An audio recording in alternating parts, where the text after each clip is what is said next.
Hi, I'm Andy Rourke, the designer of Coalitions. Previously, I've spoken about how I came up with the initial structure for the rules for Coalition.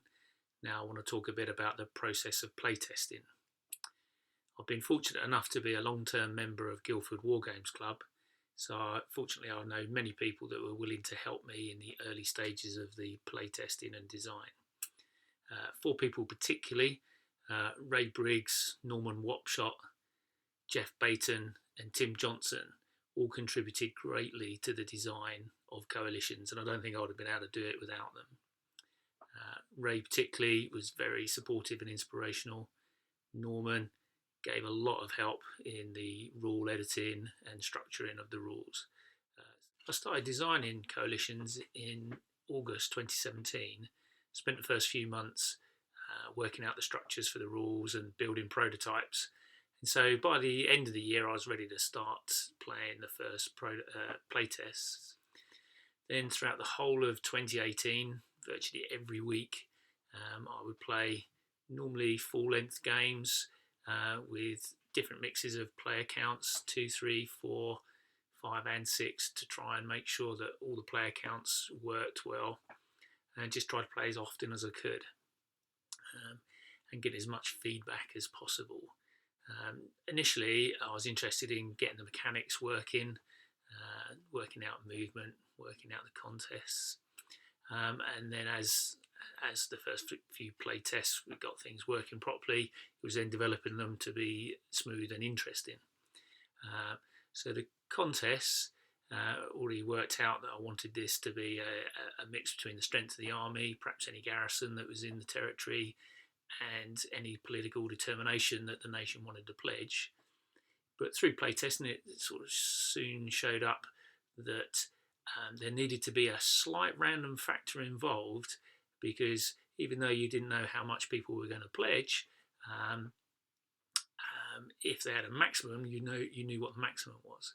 So came up with the idea of combat cards that could be gained through winning contests. So you would gain combat cards every time you won a contest, and these would give you extra strength or extra help in contests. They would generally all be of a benefit. Some of them would be a direct benefit to the contest. Some of them could be taking your opponent's abilities away, and that worked really well. It introduced an unknown factor into the blind bidding. So with the cards, we'd have the player cards that we had before with the numbers on them that we'd be pledging, and then to that we added sort of combat cards. Added about 50 or so different combat cards, and they could have anything from just adding a bit of strength to it.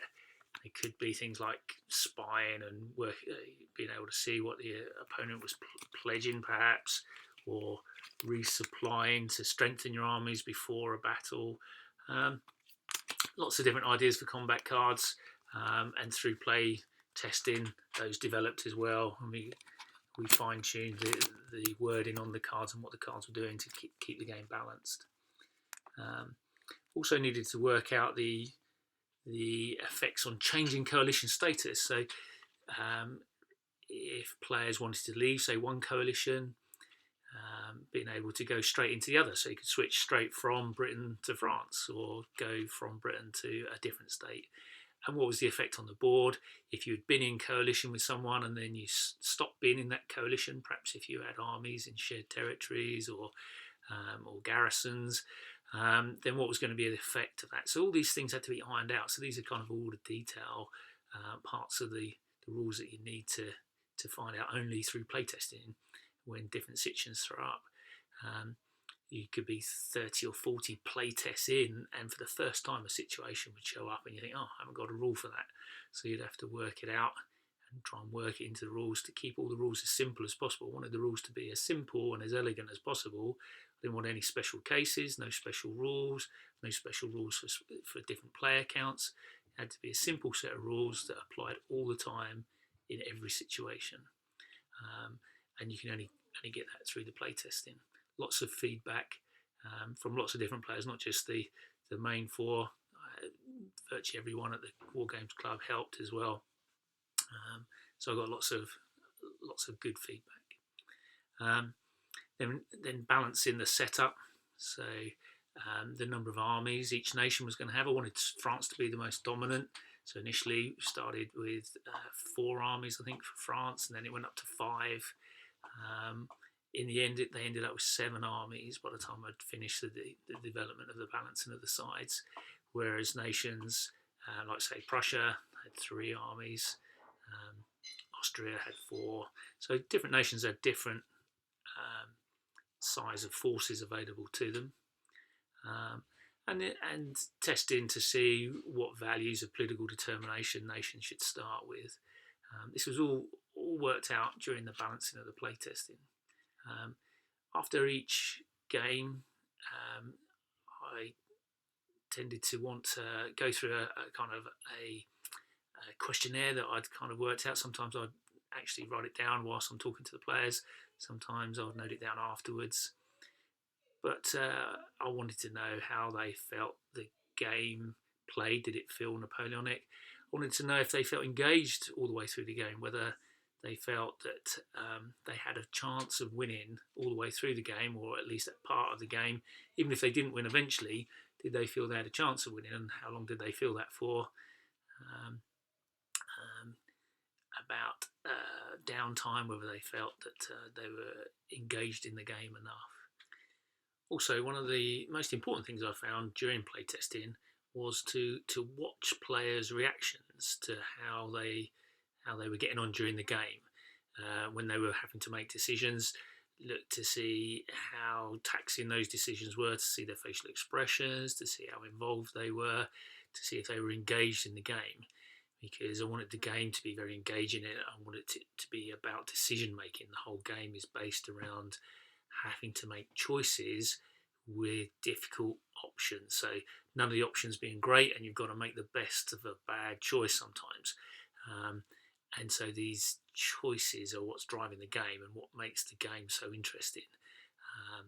And so all the time through playtesting, I'm constantly watching to see how people's emotions are evolved around the decisions they're making. This is really important. Other mechanics I needed to sort out with playtesting was neutrality. There needed to be some benefits in being neutral. You gain something by becoming neutral, but also there needed to be restrictions. And so these really needed to be thrashed out through playtesting and developed through playtesting. The other really important thing was how to manage defeating a nation and yet keeping that nation in the game, keeping them still playing and still having a chance to win. And this was really important. Through the Napoleonic Wars, often nations would be defeated. Austria, for example, was defeated in 1800, 1805, 1809, and yet it kept coming back. And in 1814, it was one of the Grand Coalition that finally defeated Napoleon. So if you're in a nation that is overrun and defeated, I didn't want you to be out of the game. You wanted to still be in the game and still a chance to come back again.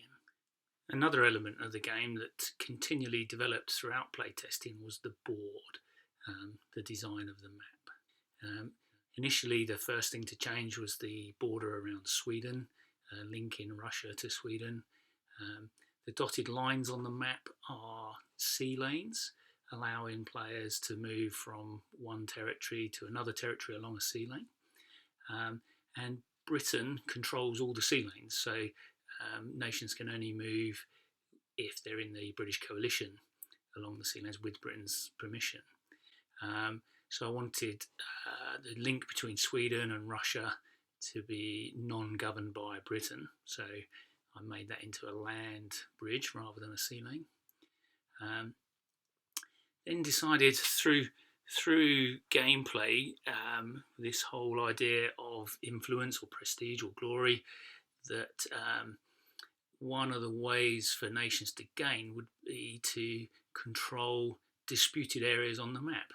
Throughout Europe, there was lots of regions that were disputed by 2 or 3 or sometimes 4 nations, all feeling they had a claim to them. And I wanted to represent this in the game. This was quite an interesting way of allowing nations to progress up the influence track by controlling territories that were disputed. So on the map, I decided to hatch in with stripes regions that were disputed between two nations, and the colour of the stripes determined which nations were disputing those territories. So if one of those nations controlled it, then they would gain influence. If a nation that wasn't in the colour of the stripes was controlling it, then they wouldn't gain any influence for it because it wasn't one of the territories that their nation was disputing. Next up, we sort of realised the region that was roughly meant to represent Bavaria was too high, really wasn't in the right place. So I had a bit of a redraw of the boundaries, moved it down a bit to try and represent more geographically roughly where things were. So again, that changed the board again, changed some of the countries that were disputing some of the territories as well. Next, I decided to digitize the map, so made a Photoshop copy of the map showing all of the regions as they were up to that point, and then this made it easier to then start deciding to add different things. Playtesting showed again that perhaps introducing the Alps and the Caucasus would lead to more interesting manoeuvres, forcing players to go around them.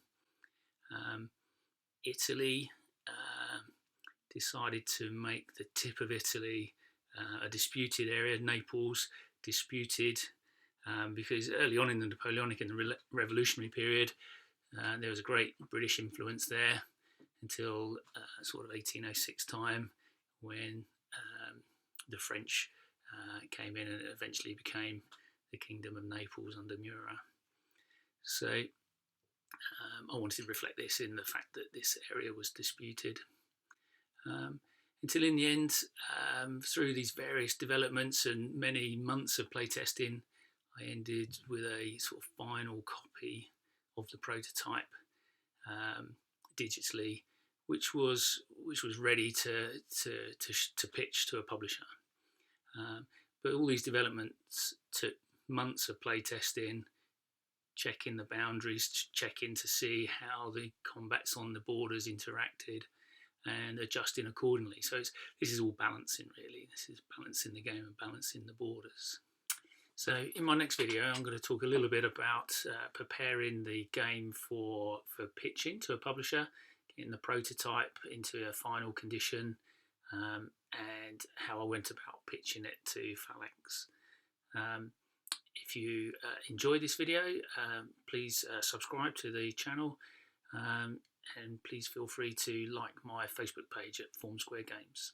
Thanks for watching.